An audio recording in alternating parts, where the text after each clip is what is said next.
Assalamualaikum warahmatullahi wabarakatuh. Perkenalkan, nama saya Andi Asad Fatan dari Prodi Bimbingan dan Konseling kelas B dengan NIM 210404501022. Nah, langsung saja kita melangkah ke teori pertama, yakni teori psikoanalisis yang digagas oleh Sigmund Freud. Menurut Freud, pandangan mengenai sifat manusia, sifatnya sudah ditentukan oleh kekuatan yang tidak rasional, motivasi kenirsadaan dan juga dorongan biologis, serta insting berubah selama tahap-tahap psikoseksual, dan perubahan tersebut sangat penting selama 6 tahun pertama dalam kehidupan manusia. Nah, insting adalah pusat dari pendekatan aliran Freud. Awalnya Freud menggunakan istilah libido, kemudian meloloskannya dengan mengganti menjadi insting untuk hidup. Nah, Freud juga menjelaskan mengenai insting kematian yang memunculkan adanya dorongan agresif. Nah, dorongan seksual dan agresif inilah yang menjadi penentu kuat mengapa individu ini bertindak seperti yang mereka lakukan. Nah, langsung kita melangkah kepada struktur kepribadian. Terdapat 3 struktur kepribadian menurut Freud, yakni id, ego, dan juga superego. Id menurut Freud adalah energi psikis dan naluri yang menekan manusia agar memenuhi kebutuhan dasar, misalnya makan, minum, dan lain sebagainya. Nah, menurut Freud, id ini berada di bawah alam sadar dan juga tidak ada kontak dengan realitas. Cara kerja id ini berhubungan dengan prinsip kesenangan yang menghindari yang namanya ketidaknyamanan dan selalu mencari kenikmatan. Kemudian ego. Ego ini berperan dalam membantu manusia untuk mempertimbangkan apakah ia dapat memuaskan id tanpa mengakibatkan kesulitan atau penderitaan bagi dirinya sendiri. Ego ini berada di antara alam sadar dan juga alam bawah sadar. Nah, kemudian superego. Superego ini mencakup kode moral seseorang, pertimbangan apakah tindakan itu baik atau buruk, benar atau salah. Nah, superego ini juga berfungsi sebagai mengekang dorongan id dan juga membimbing ego dan berusaha mewujudkan kesempurnaan. Nah, kemudian ada beberapa mekanisme pertahanan ego menurut Freud, yakni yang pertama, represi, denial, pembentukan reaksi, proyeksi, displacement, rasionalisasi, sublimasi, regresi, introyeksi, identifikasi, dan juga kompensasi. Nah, mekanisme pertahanan ego ini berperan dalam membantu individu mengatasi kecemasan dan menghindari egonya dari kekalahan. Nah, kemudian ada kesadaran dan kenirsadaan. Kontribusi Freud yang paling besar ini adalah konsepnya mengenai kesadaran dan kenirsadaan. Nah, kenirsadaan dan tingkat kesadaran ini menjadi kunci untuk memahami perilaku dan masalah-masalah dalam kejiwaan. Freud mengatakan kesadaran ini bagian terkecilnya dari pikiran. Proses kenirsadaan menurut Freud juga adalah akar dari semua bentuk gejala dan perilaku. Perlu dipahami bahwa pemahaman intelektual individu tidak akan mampu memecahkan gejala tersebut. Perlu menerapkan yang namanya distorsi transference dalam memecahkannya.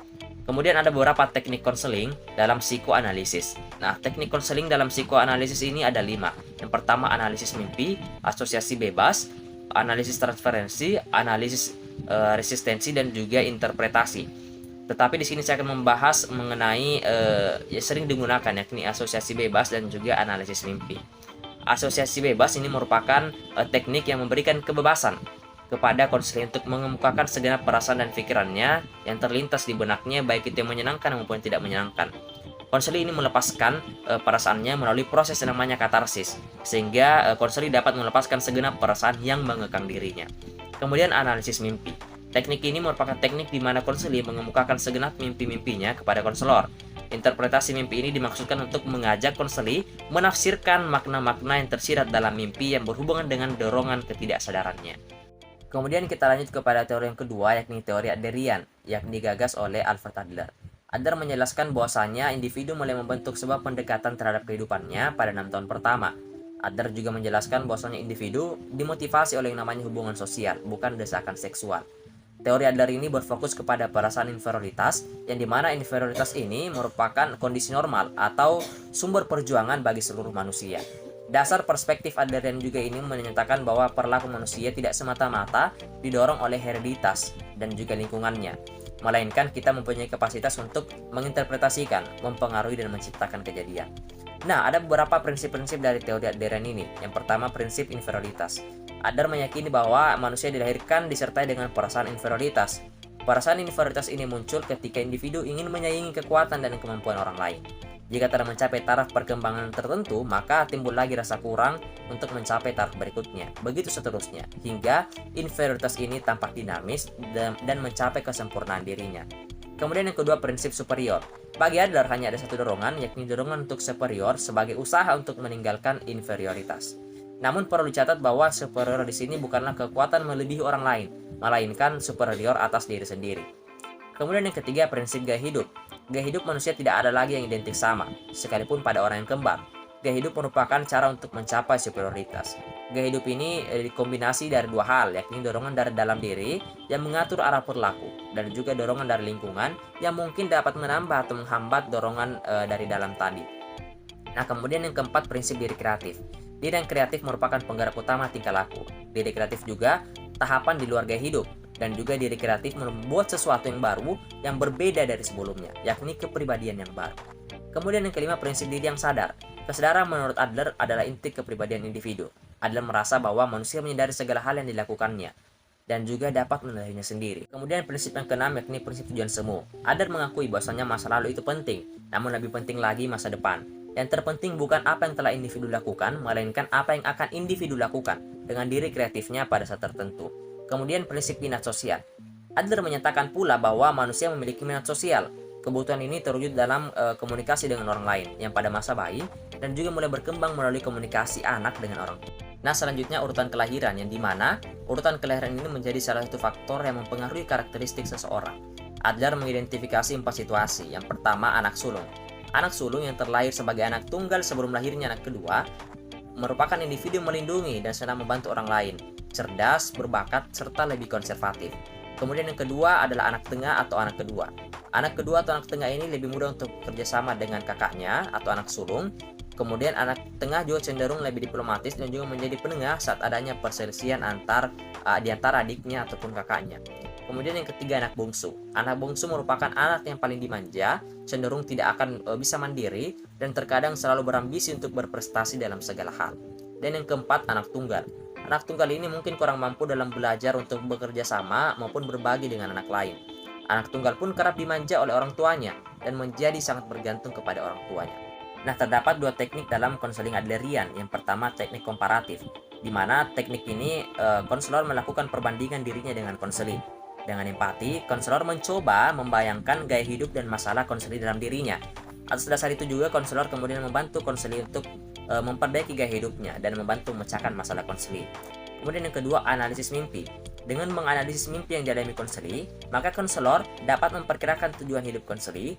Kemudian konselor ini mencoba membantu memecahkan masalah konseli melalui mimpi-mimpi yang dialami konseli. Nah, kita melangkah kepada teori yang terakhir, yakni teori eksistensial yang digagas oleh Viktor Frankl. Nah, pandangan eksistensial terhadap hakikat manusia ditangkap oleh ide bahwa signifikansi dari eksistensi kita itu tidak tetap, tapi kita secara kontinu menciptakan ulang diri sendiri melalui proyek kita. Nah, manusia juga menurut Victor merupakan keadaan transisi konstan, muncul, terlibat, dan jadi. Nah, ada beberapa tema maupun dalil-dalil utama eksistensial. Dalil yang pertama itu kesadaran diri. Kesadaran diri membedakan manusia dengan makhluk lainnya. Secara hakikat, semakin tinggi kesadaran seseorang, maka ia semakin hidup sebagai pribadi. Dalil yang kedua, kebebasan dan tanggung jawab. Kebebasan adalah kesanggupan untuk meletakkan perkembangan di tangan sendiri. Pendekatan eksistensial meletakkan kebebasan, determinasi diri, keinginan, dan putusan pada pusat keberadaan manusia. Dalil yang ketiga, kemudian keterpusatan dari kebutuhan akan orang lain. Manusia membutuhkan hubungan dengan keberadaan yang lain dan bergantung pada hubungan dengan orang lain untuk mengoptimalkan kemanusiaannya. Dalil yang keempat itu pencarian makna. Manusia pada dasarnya selalu dalam pencarian makna dan identitas diri, karena manusia yang harus menciptakan dan menemukan makna hidup itu. Dalil yang kelima, kecemasan sebagai syarat hidup. Maksudnya adalah manusia mengalami kecemasan dengan meningkatnya kesadaran atas kebebasan dan atas konsekuensi dari penerimaan ataupun penolakan kebebasannya itu. Kemudian dalil yang keenam, kesadaran atas kematian dan non-ada. Para eksistensialis tidak memandang kematian secara negatif dan mengungkapkan bahwa hidup itu memiliki makna karena adanya keterbatasan waktu. Dan dalil yang ketujuh yaitu perjuangan untuk aktualisasi diri. Setiap orang memiliki dorongan bawaan untuk menjadi seorang pribadi. Jika individu mampu untuk mengaktualisasikan potensi-potensi dirinya sebagai pribadi, maka ia akan mengalami kepuasan yang paling dalam yang bisa dicapai oleh dirinya. Berbeda dengan terapi lain, di mana bukan berorientasi kepada teknik. Diogenes Smith tahun 1990 menjelaskan bahwa pendekatan eksistensial ini terkenal karena tidak menekankan pada teknik. Ia menekankan pada pentingnya terapis untuk mencapai kedalaman dan keterbukaan yang memadai dengan konseli dalam hidup mereka. Mungkin hanya itu materi yang dapat saya sampaikan. Kurang dan lebihnya mohon dimaafkan. Wassalamualaikum warahmatullahi wabarakatuh.